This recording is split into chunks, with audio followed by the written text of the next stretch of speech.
जय श्री ओम नमः सिद्धेभ्य। नमो अरिहन्ताणं नमो सिद्धाणं नमो आयर्याणं नमो उवच्छायाणं नमो लोहे सविसाहुणं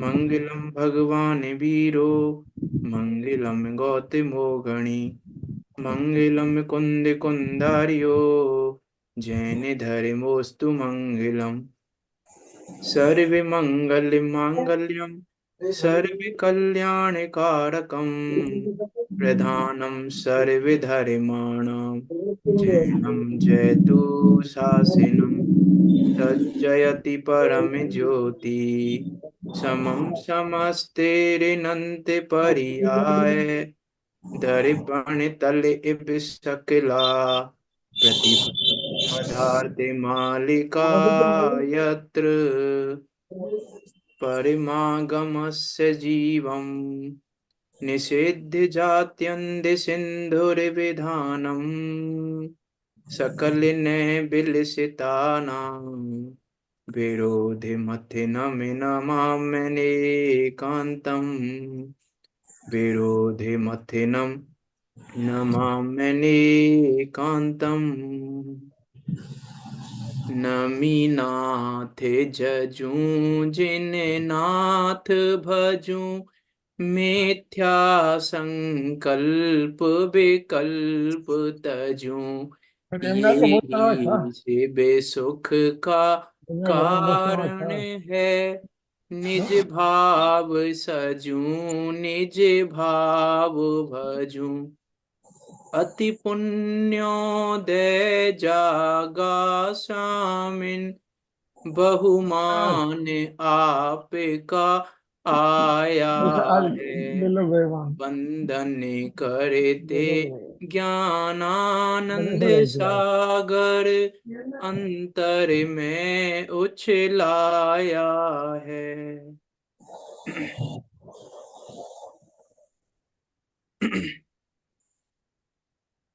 आज नमीना भगवान का मुख्य कल्याणक है, इसलिए नमीना भगवान को स्मरण किया हमने। मिथ्या संकल्प विकल्प भावों को तजने का और निज भाव अर्थात ज्ञायक भाव को भजने का संकल्प करने का दिन है। ऐसे इस परम मांगलिक अवसर पे हम चर्चा कर रहे हैं आचार्य अमृत चंद देव द्वारा विरचित ये पुरुषा सिद्धि उपाय नामक ग्रंथ की, जो कि 226 श्लोकों में निबद्ध है और 226 श्लोकों के माध्यम से जो रत्नात्रय का मार्ग, मोक्ष का मार्ग दिखा रहा है, उस अचल ज्ञायक स्वभाव की प्राप्ति का उपाय बता रहा है, उस अचल ज्ञायक स्वभाव को ही दिखा रहा है, उसी को बता रहा है, उसी का अनुभव करा रहा है। ऐसा यह अद्भुत अनुपम ग्रंथ, इस पर हमारी चर्चा चल रही है। सम्यक चारित अधिकार चल रहा है और सम्यक चारित अधिकार में भी कल हमने प्रारंभ किया अहिंसा अनुव्रत नाम का अधिकार। अहिंसा अनुव्रत, ये मीट कर लें आप।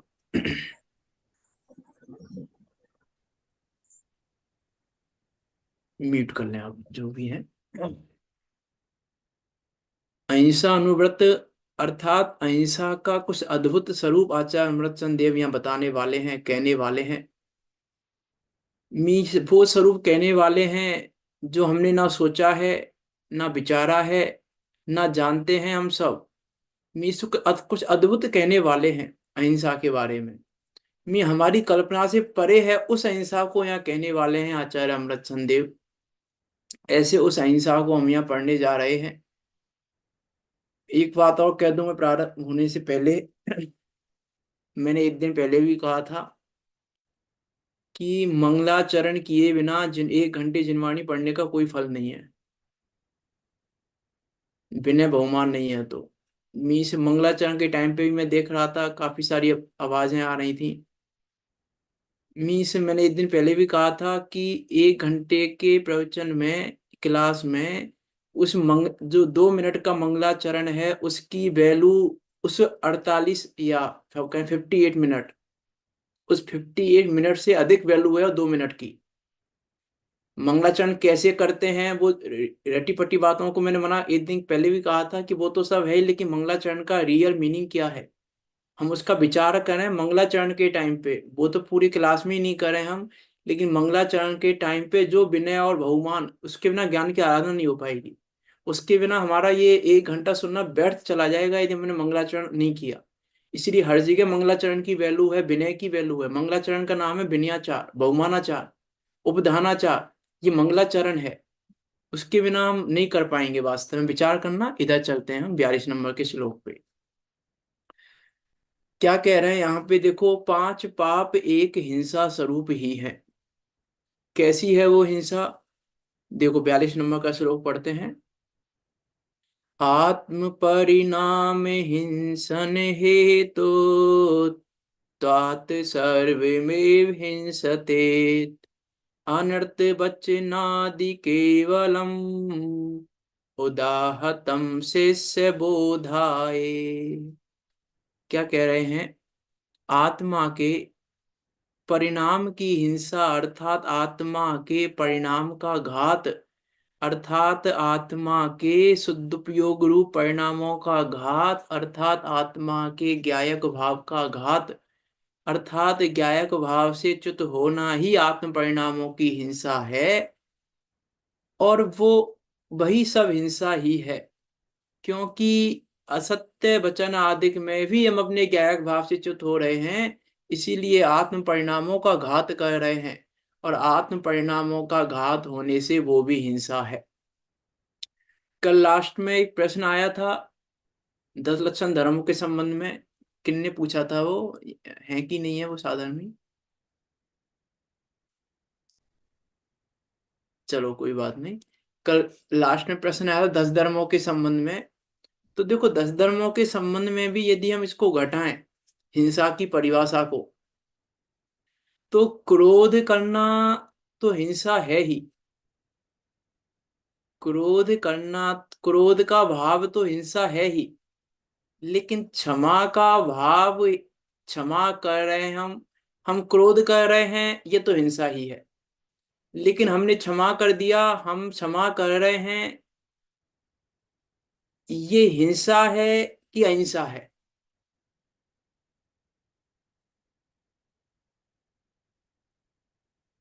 क्या कहेंगे? कर्ता बुद्धि बढ़ी है, इसमें भी हम क्षमा कर रहे हैं। हाँ, कर्ता बुद्धि तो है ही और कर्ता बुद्धि है तो आत्म परिणामों का घात है। उस दृष्टि हम्म। से तो हिंसा है ही। लेकिन वास्तव में तो क्रोध का भाव हो या क्षमा का भाव हो, ये दोनों ही भाव मेरे नहीं हैं। इस दृष्टि, जब तक ये दृष्टि नहीं है तब तक वहां हिंसा ही है। अर्थात जब तक पारिणामिक भाव पर दृष्टि नहीं है, क्योंकि यहाँ पुरुषा सिद्धि क्या कह रहे हैं, उस पारिणामिक भाव को, उस ज्ञायक भाव को। और ज्ञायक भाव तो क्रोध भाव से भी रहित है और क्षमा भाव से भी रहित है। हमको लग रहा है कि नहीं, क्षमा करना तो अच्छा है, क्षमा भाव तो अच्छा है, तो हमको क्षमा भाव अच्छा लगा, लेकिन ज्ञायक भाव तो अच्छा लगा ही नहीं हमको। हमको क्षमा भाव अच्छा लगा, ये क्षमा भाव अच्छा लगना भी आत्म परिणामों का घात है, और घात होने से हिंसा है। अर्थात शुभ और अशुभ दोनों परिणाम हिंसा हैं। अब देखो, अहिंसा अनुव्रत की बात चल रही है, अर्थात एक देश हिंसा के त्याग की बात है। तो अब एक देश हिंसा के त्याग में भी ऐसा नहीं है कि देखो अभी तक तो बिल्कुल त्याग नहीं था, क्रोध ही क्रोध कर रहा था, अभी क्षमा भाव इसको अच्छा लग रहा है तो एक देश त्याग हो गया। कि एक देश त्याग इसका नाम नहीं है। एक देश त्याग में भी पहले ज्ञायक भाव मुख्य है। यदि ज्ञायक भाव मुख्य नहीं है तो फिर हम नहीं कहेंगे कि एक देश त्याग है। एक, इसलिए देखो, सदुपयोग तो नहीं है अभी पंचम गुण स्थानावर्ती को, जो मूल सदुपयोग की बात कर रहे हैं हम, कि पूर्ण स्थिरता तो नहीं है। और सदुपयोग तो जिस समय स्थिरता उस समय मुख्य रूप से है। लेकिन जो उसके परिणामों की विशुद्धता है, वो परिणामों की विशुद्धता भी ज्ञायक भाव को मुख्य करने के कारण है, ज्ञायक भाव लक्ष्य में रखने के कारण है उसके परिणामों की विशुद्धता भी। और जितनी उसके परिणामों की विशुद्धता है, शुद्ध नहीं है, शुद्ध उपयोग नहीं है पूर्ण रूपेण, इसलिए सर्वदेश नहीं है। और उसके परिणामों की विशुद्धता है लेकिन शुद्ध से कम है, पूर्ण रूपेण नहीं है, इसीलिए वो एक देश त्याग है। मीन्स एक देश त्याग में भी ज्ञायक भाव की मुख्यता है। यदि ज्ञायक भाव नहीं है तो एक देश त्याग भी नहीं है। मीन्स क्षमा भाव को हम अहिंसा भी कहेंगे, लेकिन कब? जब वहां ज्ञायक भाव मुख्य होगा। ज्ञायक भाव की मुख्यता से किया गया क्षमा भाव वो विशुद्ध परिणाम है। और ज्ञायक भाव की दृष्टि के बिना कर्तृत्व ममत्व एकत्व भोक्तृत्व बुद्धि के बस किया गया क्षमा भाव वो शुभ भाव तो कहेंगे हम, लेकिन विशुद्ध भाव नहीं कहेंगे, और वो शुभ भाव आत्मा के परिणामों का घात करने वाला है। विचार करना कि क्या कहना चाह रहे हैं। आत्मा के सदुपयोग रूप परिणामों के घात होने के कारण यह सब हिंसा ही है, सब ये हिंसा ही है। अब हमको क्या अच्छा लग रहा है, हम विचार करके देखें, हम हिंसा कर रहे हैं कि क्या कर रहे हैं, हमको क्या अच्छा लग रहा है। यदि हमको क्षमा भाव अच्छा लग रहा है, मार्दव भाव अच्छा लग रहा है, आर्जव भाव अच्छा लग रहा है, शौच भाव अच्छा लग रहा है, तो हम आत्म परिणामों का घात कर रहे हैं। कि और ऐसे कैसे कह रहे हो कि हाँ, आपको ज्ञायक भाव जब तक अच्छा नहीं लग रहा है तब तक आत्म परिणामों का घात ही है। जब तक ज्ञायक भाव अच्छा नहीं लग रहा है, वो ज्ञायक भाव अच्छा लगना ही पुरुषार्थ सिद्धि है, वो ज्ञायक भाव अच्छा लगना ही अहिंसा है। ज्ञायक, अब देखो, ज्ञायक भाव अच्छा लगना, ये तो कह रहा हूं मैं, ज्ञायक भाव अच्छा लगना, जिसने ज्ञायक भाव को जाना उसको सब सब कुछ अच्छा बुरा कुछ लगता ही नहीं है, मात्र ज्ञायक भाव रूप लगता है। उसके बल पे क्षमा भी हो जाती है, मार्दव भी हो जाता है, आर्जव भी हो जाता है, सब होता है उस ज्ञायक भाव के बल पे। लेकिन ज्ञायक भाव ही नहीं है तो ना क्षमा भाव है, ना मार्दव भाव है, ना आर्जव भाव है, ना शौच भाव है, ना कोई सा भाव है। फिर 10 धर्म भी नहीं है। तो 10 धर्मों को इसमें ऐसे घटित करना कि ओके। आत्मा के सदुपयोग रूप परिणामों के घात होने के कारण, अर्थात जहां वो सदुपयोग अर्थात वो ज्ञानोपयोग, अर्थात वो जो शुद्धता है उसका घात जहां हो रहा है, अर्थात उस शुद्ध ज्ञायक का घात जहां हो रहा है, शुद्ध ज्ञायक का विस्मरण जहां हो रहा है, शुद्ध ज्ञायक का स्मरण जहां पर नहीं हो रहा है, वहां हिंसा है। आत्मा के सदुपयोग रूप परिणामों के घात होने के कारण यह सब हिंसा ही है। असत्य वचन आदि के भेद केवल शिष्यों को समझाने के लिए उदाहरण रूप कहे गए हैं। देखो, आगे बढ़ना है हमको, अगले श्लोक पे टीका पढ़ते हैं। सर्वम एतत् हिंसा एव, ये समस्त पांचों पाप हिंसा ही हैं। पांचों पाप हिंसा ही हैं, क्यों? क्योंकि पांचों ही पाप में काम एक ही हो रहा है। कल कहा था ना कि मरना, घात करना हिंसा ही है। अब झूठ बोल के घात करो, चाहे चोरी करके घात करो, चाहे कुशील करके घात करो, चाहे परिग्रह से घात करो, घात तो घात है। ये यहाँ कह रहे हैं कि समस्त पांचों पाप हिंसा ही हैं। किस लिए हिंसा हैं? क्योंकि आत्मा के सदुपयोग रूप परिणामों के घात के कारण है। अतः यह सर्व हिंसा ही है। अर्थात यहाँ कह रहे हैं कि पांच पाप है ना, पांच पाप नहीं, पाप तो एक ही है। ये हिंसा छूटी तो झूठ चोरी कुशी परिग्रह छूट गया,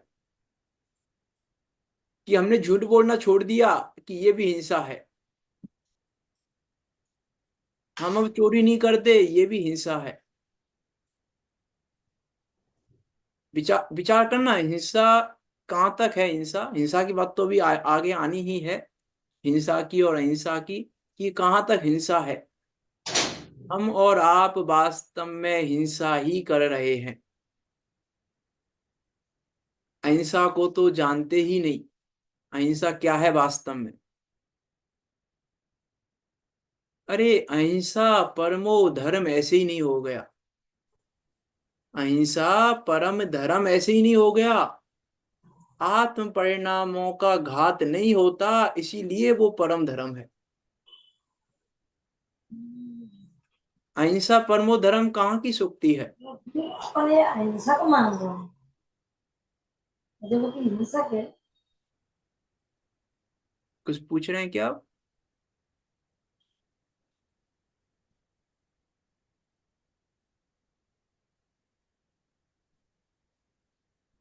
चलो कोई बात नहीं, मैं ये पूछ रहा था, अहिंसा परमो धर्मा, ये जिनागम में कहाँ पे आया है?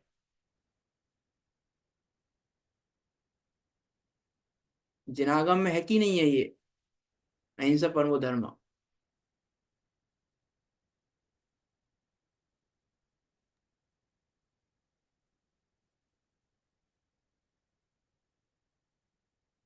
चलो आपके उत्तर नहीं आ रहा है कोई। मैंने सुना है पंडित जी कि हाँ, अहिंसा परमो धर्म कहा भी नहीं लिखने वाला। अहिंसा परमो धर्म। हाँ, ऐसा कहा लिखा वाला नहीं, यानी मूल शास्त्रों में, ग्रंथों में। नहीं देखो, अहिंसा परमो धर्म एक्चुअली सूक्ति जो है ये जिनागम की नहीं है वैसे तो। ये जिनागम में नहीं है इसका मूल वर्णन, यदि हम देखें तो ये एक ग्रंथ है हिंदुओं का, महाभारत नाम का।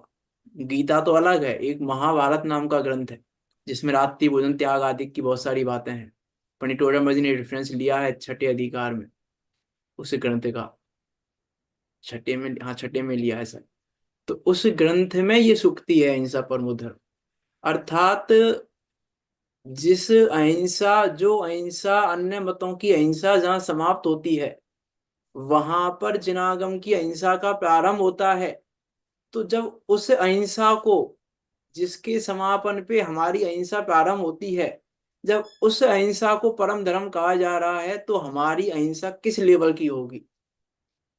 जिनागम की अहिंसा किस लेवल की होगी, किस उत्कृष्ट लेवल की होगी वो अहिंसा?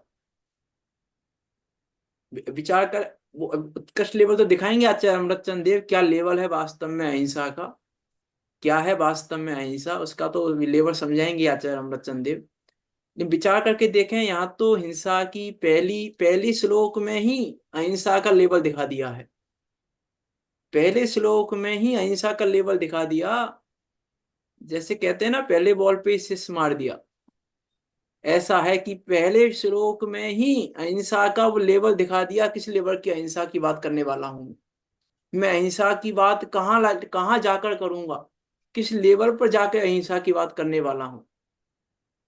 किसका नाम है अहिंसा?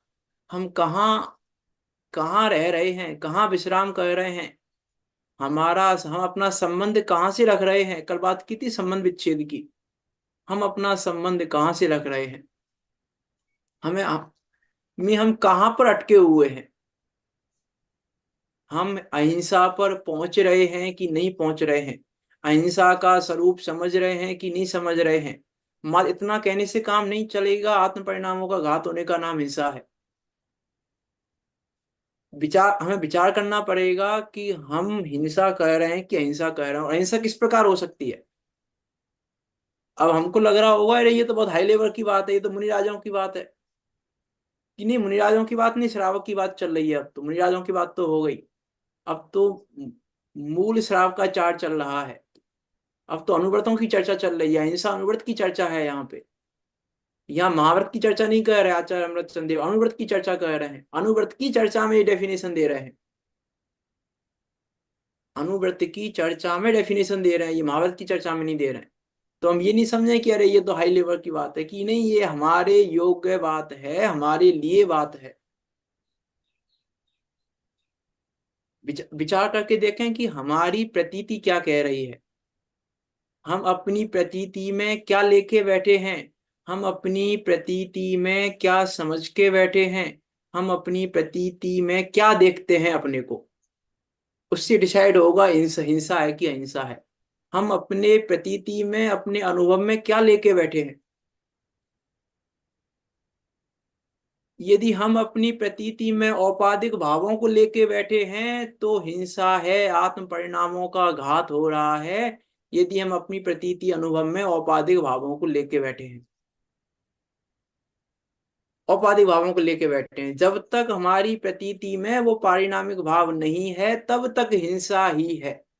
ये कह रहे हैं आचार्य अमरचंद देव यहाँ पे, कि जब तक प्रतीति में वो पारिणामिक भाव नहीं है, जब तक वो ज्ञायक भाव नहीं है, क्योंकि उसकी प्राप्ति हुए बिना पुरुषार्थ सिद्धि नहीं होगी, और यहाँ पुरुषार्थ सिद्धि बतानी है हमको, उसके बिना सिद्धि नहीं होगी। इसलिए जब तक प्रतीति में हमारे में औपाधिक भाव चल रहे हैं, हम औपाधिक भावों से बड़ा छोटा अच्छा बुरा मान रहे हैं, औपाधिक भाव, चारों भाव औपाधिक भाव, और मात्र औदिक भाव की बात नहीं कर रहा, चारों भाव औपाधिक भाव हैं, और चारों भावों से यदि मैं अपने को बड़ा छोटा मान रहा हूं, अपने को महान मान रहा हूं, अपने को ही नहीं दूसरे को भी, यदि दूसरे को भी यदि मैं औपाधिक भावों के बल से महान मान रहा हूं तो हिंसा कर रहा हूं।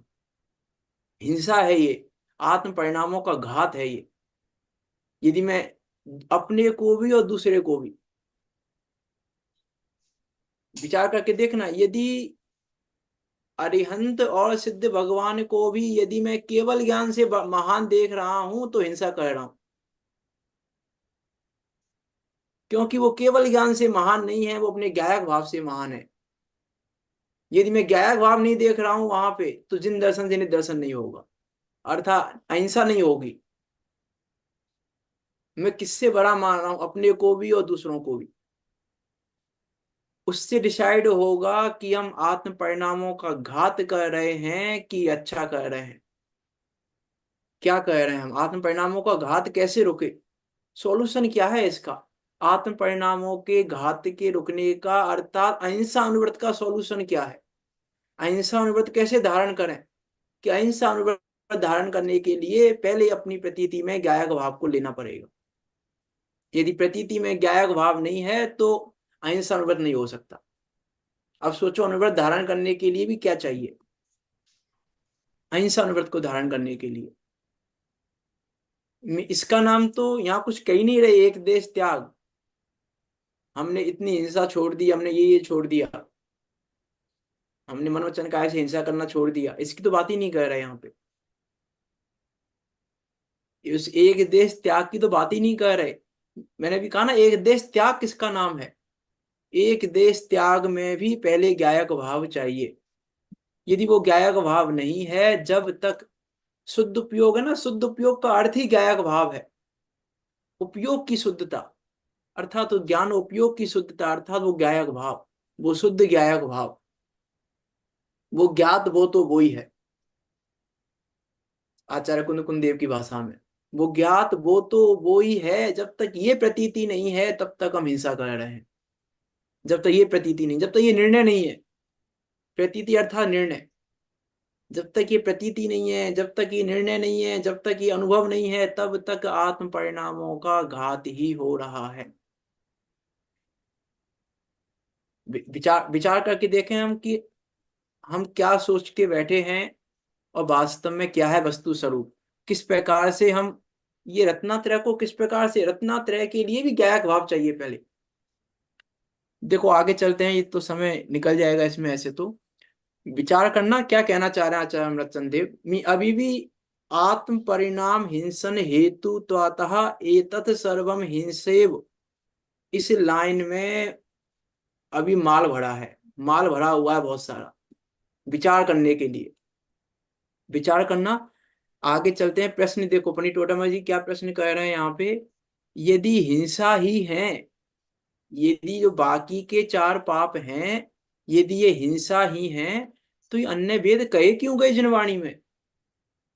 तो जिनवाणी में क्यों कहा कि पाप पांच होते हैं, एक ही पाप कहना चाहिए था। जिनवाणी में पांच पाप क्यों कहे। तो आचार्य पंडित ओडम जी आचार्य अमृतचंद देव की बात शब्दों से उत्तर दे रहे हैं। अनृत्य वचनादि केवलम शिष्य बोधाए उदाहतम। अनृत्य वचनादि, अनृत अर्थात झूठ आदि, झूठ वचन आदि के भेद मात्र शिष्य को समझाने के लिए उदाहरण रूप से कहे गए हैं। अर्थात मिलेच्छों को मिलेच्छ भाषा कही गई है, अर्थात बाकी के चार पाप मिलेच्छ भाषा है। पाप तो एक ही है, हिंसा। बाकी के चार पाप तो मिलेच्छों को समझाने के लिए मिलेच्छ भाषा है। शिष्यों को समझाने के लिए उदाहरण स्वरूप कहे। उदाहरण उदाहरण स्वरूप कहे हैं। उदाहरण स्वरूप का क्या मतलब? उदाहरण स्वरूप कहे मतलब, उदाहरण स्वरूप कहे हैं कि देखो, एक हिंसा ऐसे भी होती है। एक चोरी करने से हिंसा होती है। चोरी करते हैं हम तो हिंसा करते हैं, उदाहरण दे रहे हैं चोरी का, हिंसा का उदाहरण दे रहे हैं कि देखो, चोरी करते हैं तो भी हिंसा करते हैं, झूठ बोलते हैं तो भी हिंसा करते हैं, कुशील करते हैं तो भी हिंसा करते हैं, परिग्रह रखते हैं तो भी हिंसा करते हैं। उदाहरण दे रहे हैं, उदाहरण है वो चार। उदाहरण स्वरूप, उदाहतम, उदाहरण स्वरूप है। मैं झूठ चोरी कुशील परिग्रह को कौन हिंसा कहे? झूठ चोरी कुशील परिग्रह को कौन? अभी हिंसा हिंसा नहीं लगती हमको, तो झूठ चोरी कुशील परिग्रह कैसे हिंसा लगे? अभी हमको हिंसा हिंसा नहीं लग रही। और यहाँ तो कह रहे हैं कि ये सर्व हिंसा ही है, सर्वम हिंसा एव, ये सब हिंसा ही है। अनर्थ वचन आदि के भेद मात्र शिष्य को समझाने के लिए उदाहरण रूप से कहे गए हैं। जो शिष्य हिंसा के विशेष को ना जाने, क्या कह रहे हैं पंडित टोडरमल जी? जो शिष्य हिंसा के विशेष को ना जाने, उसके लिए हिंसा के उदाहरण अनर्थ वचन आदि कहे गए हैं। अर्थात हिंसा का विशेष समझाने के लिए चार पाप कहे गए हैं। हिंसा को और विशेष समझाने के लिए, कि जब हिंसा को नहीं समझ रहे हिंसा से, तो फिर हमने इन भावों से भी समझाया। जब केवल हिंसा से हिंसा को नहीं समझ पा रहे, तो फिर हमने झूठ के माध्यम से समझाया, समझाना हिंसा ही है। चोरी के माध्यम से समझाया, समझाना हिंसा ही है। ये कह रहे हैं यहाँ पे, जो शिष्य हिंसा के विशेष को ना जाने। अब हिंसा का विशेष जानना पड़ेगा। मीन्स पहले तो परिभाषा ही दे दी, वो परिभाषा ही अपने आप में विशेष है। आत्म परिणाम हिंसन हेतु तो अतः, ये परिभाषा ही अपने आप में विशेष है। और फिर भी कह रहे हैं कि इस परिभाषा से भी जो विशेष नहीं समझ रहा है, उसको विशेष समझाने के लिए उदाहरण कहे हैं। झूठ चोरी कुशील परिग्रह के उदाहरण कहे हैं। हिंसा का एक भेद अनर्थ वचन है। हमने तो हिंसा के कौन कौन से भेद पढ़े हैं? या तो दो भेद पढ़े हैं, द्रव्य भाव हिंसा, या चार भेद पढ़े हैं, संकल्पी आरंभी, या निश्चय हिंसा, व्यवहार हिंसा भेद पढ़े हैं। यहाँ तो कह रहे हैं हिंसा के चार भेद हैं। क्या हिंसा के चार भेद कौन से हैं? कि एक झूठ, एक कुशील, एक झूठ, एक चोरी, एक कुशील, एक परिग्रह, ये चार हिंसा हैं। यहाँ तो ये कह रहे हैं हिंसा के भेद। हिंसा के विशेष को ना जाने, तो उसके लिए हिंसा के उदाहरण अनर्थ वचन आदि कहे गए हैं।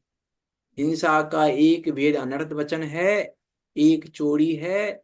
इस भांति उदाहरण रूप जानना, कि मात्र उदाहरण रूप ही जानना। ये तो मात्र, क्योंकि देखो, झूठ भी कब बोलेगा? जब ज्ञायक भाव का आश्रय नहीं होगा। चोरी भी ज्ञायक भाव के आश्रय के बिना होगी। कुशील भी ज्ञायक भाव का आश्रय नहीं होगा तो होगा। परिग्रह भी ज्ञायक भाव का आश्रय नहीं होगा तो होगा।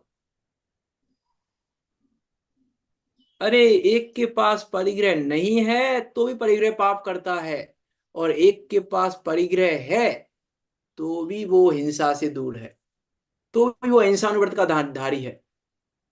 एक परिग्रहवान भी अहिंसा का धारी है, और एक परिग्रह नहीं है, गरीब है, फटे हाल है, दो समय का खाना नहीं है उसके पास खाने के लिए, दो समय की रोटी नहीं है, तो भी वो हिंसा कर रहा है, परिग्रह रूपी हिंसा।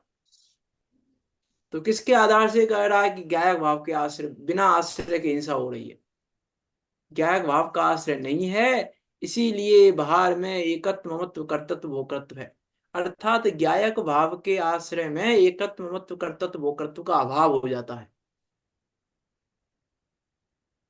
लेकिन जब तक गायक भाव को नहीं जानेंगे तब तक कुछ भी कर लें हम, एकत्व ममत्व कर्तृत्व भोक्तृत्व का अभाव नहीं हो सकता। तीन काल में संभव नहीं है गायक भाव का आश्रय किए बिना एकत्व ममत्व कर्तृत्व भोक्तृत्व का अभाव करना। इसीलिए समय सार की महिमा है, इसीलिए पुरुषार्थ सिद्धि उपाय ग्रंथ की महिमा है, क्योंकि वो गायक भाव दिखाया है, वो पारिणामिक भाव दिखाया है यहां पर भी और समय सार में भी। इसलिए महिमा है समय सार की। अन्य ग्रंथों से अलग महिमा क्यों की समय सार की? इसलिए की क्योंकि वो गायक भाव दिखाया, यहां पर भी गायक भाव दिखाया। पुरुषार्थ सिद्धि की डेफिनेशन दी गायक भाव के आधार से, कि जो उस अचल गायक स्वभाव को प्राप्त करता है वो पुरुषार्थ सिद्धि कर लेता है, वो कृत्य कृत्य हो जाता है। क्या कहा चाहे अमृतचंद देव, वो कृत्य कृत्य हो जाता है, ऐसे शब्दों का प्रयोग किया। सिद्धों की बात नहीं की कृत्य कृत्य में। क्या कहा वहां पर कि जो अपने उस अचल गायक स्वभाव को प्राप्त करता है मानो वो कृत्य कृत्य हो गया, जो करने योग्य था सब कर लिया उसने, कुछ करना बाकी नहीं रहा उसको। वो परिभाषा है यहाँ हिंसा में। विचार करना, आगे चलते हैं 43 नंबर के श्लोक पे। ऐसे तो हम अटके रह जाएंगे, नहीं तो बहुत समय लग जाएगा। इस मैं बार बार कह इसलिए रहा हूं कि मात्र इतना सुन के संतुष्ट मत हो जाना, विचार करना उस पर। और देखो आगे चलते हैं, हिंसा का क्या स्वरूप है, कि बता तो दिया हिंसा क्या है कि नहीं, अभी समझ में नहीं आया हमें हिंसा का क्या स्वरूप है वो बताइए। तो वो आज अमृतचंद देव बता रहे हैं 43 नंबर के श्लोक में। यत् खलु कसाय योगात् प्राणानां द्रव्यभावरूपाणां व्यपरोपणस्य करणं सुनिश्चिता भवति सा हिंसा। क्या कह रहे हैं यहाँ पे? यहाँ देखो हमने जो हिंसा के दो भेद पढ़े हैं, द्रव्य हिंसा और भाव हिंसा। यहाँ वो द्रव्य हिंसा भाव हिंसा की बात कह रहे हैं, लेकिन यहाँ पर कुछ और विशेष कह रहे हैं। यहाँ तो कह रहे हैं कि द्रव्य हिंसा भी दो प्रकार की होती है और भाव हिंसा भी दो प्रकार की होती है। हमने तो हिंसा के दो भेद पढ़े हैं बस, ये द्रव्य हिंसा होती है, भाव हिंसा होती है। अब ये दो प्रकार की भाव हिंसा कैसी होती है और दो प्रकार की द्रव्य हिंसा कैसी होती है, उसकी बात कर रहे हैं 43 नंबर के श्लोक में। हिंसा का कुछ अद्भुत स्वरूप बता रहे हैं यहाँ पे भी। देखो क्या कह रहे हैं, कसाय योगात, कसाय रूप से परिणमित मन वचन काय के योग से, यत जो द्रव्य भाव रूपाणाम, द्रव्य और भाव रूप, द्रव्य और भाव रूप दो प्रकार के प्राणानाम, प्राणों का व्यपरोपणम, व्यपरोपण करणम, व्यपरोपण करना अर्थात घात करना, सा वह, खलु निश्चय से, सुनिश्चिता भली भांति निश्चित की गई है। निश्चित नहीं की गई है, भली भांति निश्चित की गई है, सुनिश्चिता भली भांति निश्चित की गई हिंसा भवती, हिंसा है। क्या कह रहे हैं यहाँ पे देखो, कि कसाय रूप से परिणमित मन वचन काय के योग से। गर्मी कह रहे कि हैं सब पहले क्या कुछ पूछ रहे हैं क्या?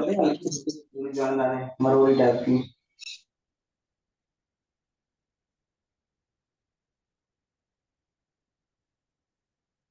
मैं फिर कह रहा हूँ आप क्लास के बीच में बात ना किया करें,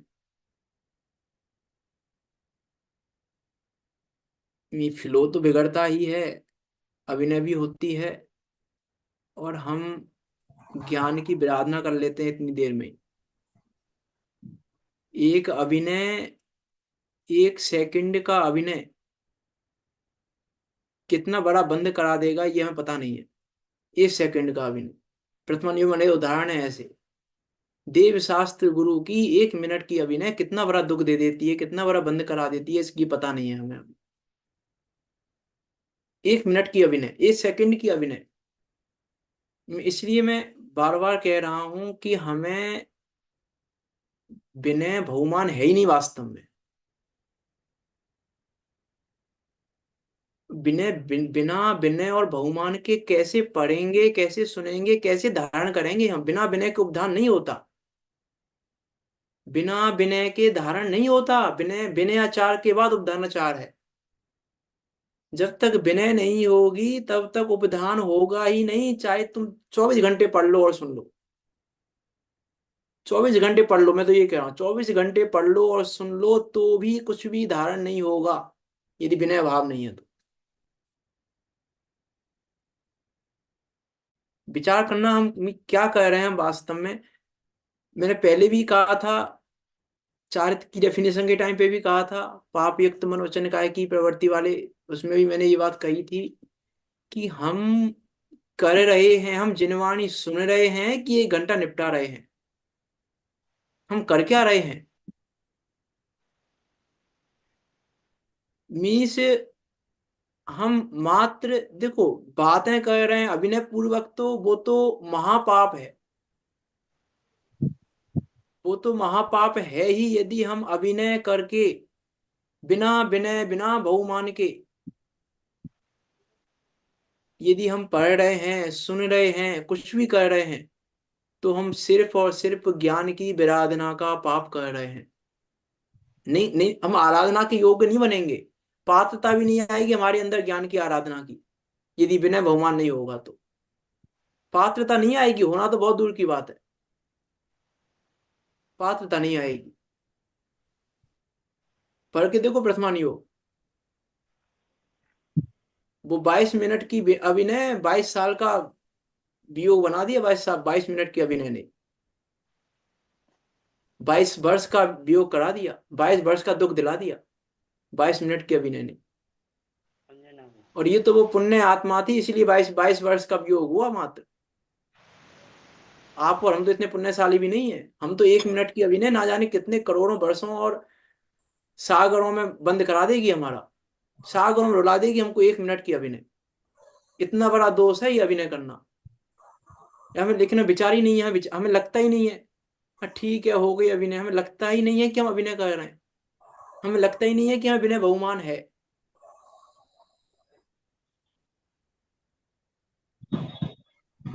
क्या करना है, ऐसे तो काम नहीं चलेगा वास्तव में।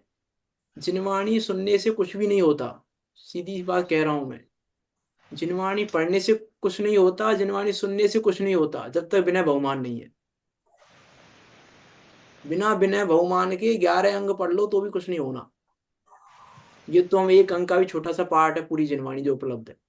इस पूरी को पढ़ लो और सुन लो तो भी कुछ नहीं होने वाला, विनय बहुमान नहीं है। विचार करना पड़ेगा हमें, ऐसे काम नहीं चलेगा, कुछ नहीं हो पाएगा ऐसे में। ये टाइम यदि मैं और यदि कहूँ तो हम ये, यदि आप अभिनय करके सुन रहे हैं तो आप अपना 1 घंटा वेस्ट कर रहे हैं। बहुत क्लियर शब्द में कह रहा हूं मैं, 1 घंटा वेस्ट कर रहे हो आप ये, यदि अभिनय करके सुन रहे हो तो वेस्ट है आपका ये 1 घंटा। वेस्ट क्यों है? क्योंकि ज्ञान की आराधना तो हुई ही नहीं। ज्ञान की आराधना में तो ये 1 घंटा निमित्त बना ही नहीं, उल्टा पाप में निमित्त बन गया। उल्टा पाप बंद कर लिया आपने, इसलिए वेस्ट कह रहा हूं मैं 1 घंटे को, यदि हम अभिनय पूर्वक सुन रहे हैं तो। मी विचार करना, उस दिन कही थी ना भजन की लाइन, खेल बना रखा है हमने।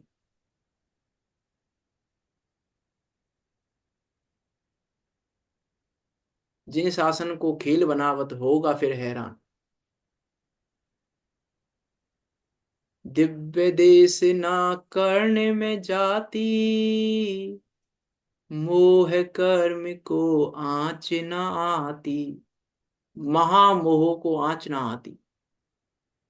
अरे इस मोह को आँच भी नहीं आ रही यदि, तो क्या मतलब उस कर्ण का विषय बनाने का? ये तो विषय सेवन कर रहे हो आप, विषय सेवन कर रहे हो, ये कह रहा हूँ विषय सेवन है ये। वो यदि वो मोह को आँच भी नहीं आ रही है, यदि ज्ञायक भाव का निर्णय नहीं हो रहा है, तो मात्र विषय सेवन है ये। इससे ज्यादा कर्णेंद्रिय का विषय सेवन है ये। कर्णेंद्रिय के विषय का सेवन कर रहे हो आप मात्र, फिर इतना बड़ा पाप कर रहे हो।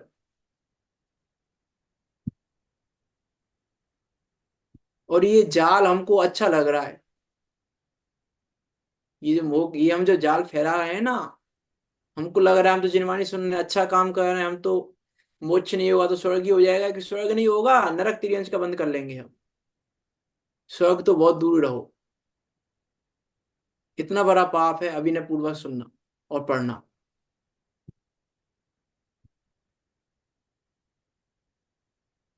विचार करना अभी तो समय हो ही गया है लगभग। इस श्लोक की चर्चा कल ही करेंगे अब तो।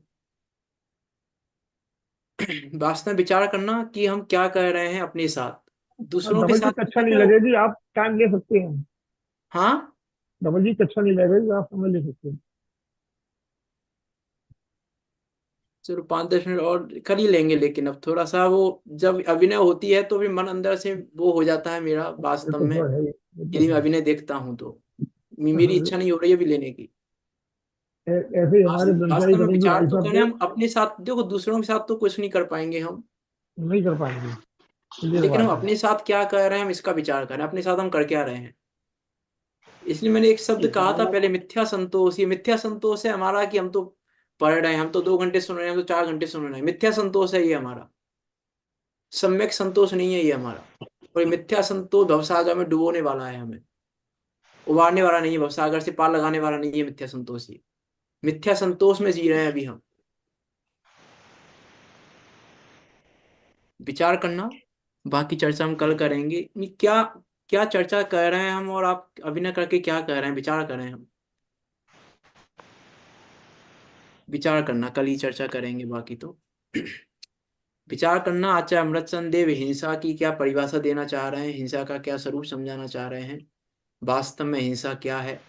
इन सब बातों का विचार करते हुए हम भी उस ज्ञायक भाव को जानकर, ज्ञायक भाव का अनुभव करके, रत्नत्रय को प्राप्त करते हुए निकट काल में नमीनाथ भगवान ने जैसे सिद्धालय में विराजमान है, हम भी उनके पास जाकर विराजमान हों। इसी मंगल भावना के साथ अभी की बात को यहाँ विराम देते हैं। कोई शंका हो आपकी तो पूछ सकते हैं, नहीं तो जिनवाणी। 1 घंटे का मौन धारण नहीं कर सकते तो क्या भाव की आराधना कैसे होगी? जून इसलिए मैंने बारे में एक खाली और चर्चा कहा की तो था कि चलेगी, ये 2 मिनट के लिए। जूम, ये जूम बहुत बड़ा साधन हो गया अभिनय का। ये हमको लगता है जूम पे सुन रहे हैं हम, तो हम्म। बात करने की छूट है हमें तो, कि नहीं जूम उसमें पर सुन। भी उतने ही विनय और बहुमान से सुनना पड़ेगा तो काम हो पाएगा। विचार करना, जिनवाणी स्तुति का। निज निधि निज में बताई, यह अनंत उपकार है, उसके लिए जिन वाणी माँ को बंदे ना सते बारे है, माँ बंदे ना सते बारे है।